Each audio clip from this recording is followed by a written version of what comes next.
made a transition that a lot of kids, a lot of younger adults are trying to make today.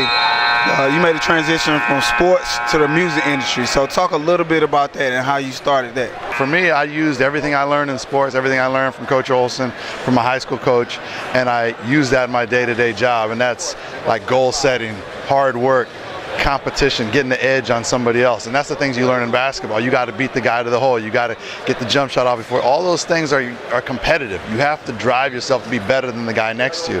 And in business, there's not a lot of that. So when you play sports, especially basketball, you have an advantage right off the bat against all the other people. All the other guys making music are used to going out, they're partying, they're going to clubs, they're laying back. I was in the gym working on my jump shot, working on my handles. So now I'm in the studio, I'm working on my tracks, working on my vocals, working on my instrument, whatever it is. So you take all those things from basketball, all the things you've learned, the hard work, the dedication, the hours spent when other guys are at the beach. Those are the things that translate to business when everybody else is partying or going to hang out and going to clubs. So I don't know if it works for everybody. It worked for me, and I'm very appreciative of the things I learned from Lute Olson, from Steve Kerr. You know, when I went to Arizona, I thought I worked hard.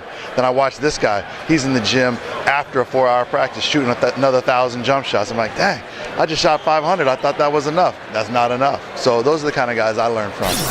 For our younger viewers, because we are a high school site, let them know some of the projects, music projects that you've worked on. Oh gosh. Well, I started with all the American Idol franchise, so I've done pretty much all the idols, and then I've done Chris Brown and Jordan Sparks and Jennifer Hudson, and Michael Jackson, Beyonce, then all the legends, Aretha Franklin, Whitney Houston, Dionne Warwick, you know, all those type of people. But I've been very fortunate. I've gotten a chance to work with some of my idols and some of the younger people as well, so I've been very, very lucky. But in the Game movie, you were a part of that. So when that project was presented to you, since you had a basketball background, were you excited? Or did you think it was right up your alley, or what?